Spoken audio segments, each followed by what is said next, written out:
Hi friends, আমি সোমলতা। রেজিনিং স্টাইলের তরফ থেকে আরও একটা নতুন ফ্রেমের কাজ তোমাদের সঙ্গে শেয়ার করতে চলে এলাম। এটা কিন্তু ওয়েডিং সিরিজেরই আরেকটা ফ্রেম। এই ফ্রেমটা প্রথম দিকে করা আমার একটা ফ্রেম। বেসটা অ্যাক্রিলিকের বেস তখন আমি রাখতাম। অ্যাক্রিলিকের বেস নর্মালি সেই ক্ষেত্রে ভালো লাগে যেখানে তোমার পেছনের ব্যাকগ্রাউন্ডটা ট্রান্সপারেন্ট হবে, সেই ক্ষেত্রে অ্যাক্রিলিকের বেসটা হচ্ছে বেস্ট। আদারওয়াইজ যদি পুরো জিনিসটার ওপরে রেজিন ঢালাই থাকে তখন অ্যাক্রিলিক বেসে খুব একটা বেশি কিন্তু ডিফারেন্স হয় না। তো এখানে যে কালারটা ইউজ করেছি এটা কিন্তু দুধে আলতা কালার। দুই রকম কালার মিক্স অ্যান্ড ম্যাচ করে করেছি। তার সঙ্গে আমি কিন্তু এখানে সে তার বিয়ের পান পাতা, মুকুট, টোপরের একটা হাঁস, বিয়ের কাঠ, দর্পণ এবং গাছকৌটো, এগুলো কিন্তু সে প্রিজার্ভ করতে দিয়েছিল। তো প্রথম লেয়ারে তোমরা দেখতেই পেলে যে কালারটা ঢেলেছি। কালারটা যদি পারফেক্টলি চলে আসে তাহলে সেটা একটা লেয়ারই হয়ে যায়। সেকেন্ড পার্টে তোমরা দেখতেই পেলে যে পান পাতা, গাছকৌটো, মুকুট এই সমস্ত দিয়েছি। থার্ড পার্টে আমি কিন্তু ছবিটা শুধু দিয়েছি এবং ছবির চারপাশে একটা গোল্ডেন লাইনিং দিয়েছি। এই গোল্ডেন লাইনিংটা দেওয়া কিন্তু খুব রিস্কি ব্যাপার। পুরোপুরি শুকিয়ে না যাওয়া পর্যন্ত কিন্তু প্রচন্ড খেয়ালে রাখতে হয়।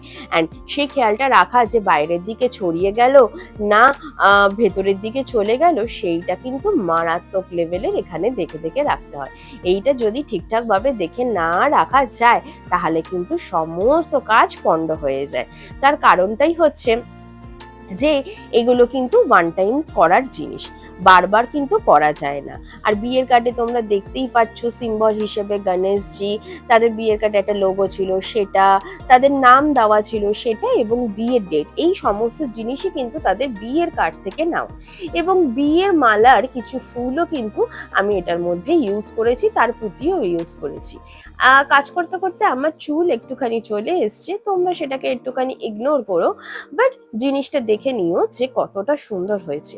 এটা কিন্তু বলতে পারো এই আজকের যে কাজটা, এই এখনকার যে কাজটা, এটা কিন্তু ফোর্থ দিনের কাজ।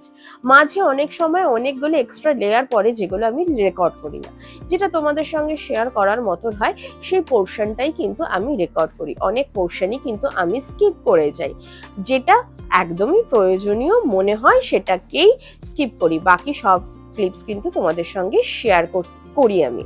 তো এখানে দেখলে যে খুব সুন্দর করে কিন্তু অল্প একটু গোল্ড ফ্লেক্সও অ্যাড করেছি যে ফ্রেমটার উজ্জ্বলতা বাড়ানোর জন্য। এটা কিন্তু খুব দরকার।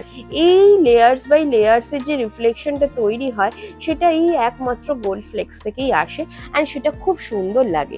তোমরা যারা সামনে থেকে আমার ফ্রেমগুলো দেখেছো তারা কিন্তু অবশ্যই বুঝতে পারবে যে এটা কতটা ভালো লাগে।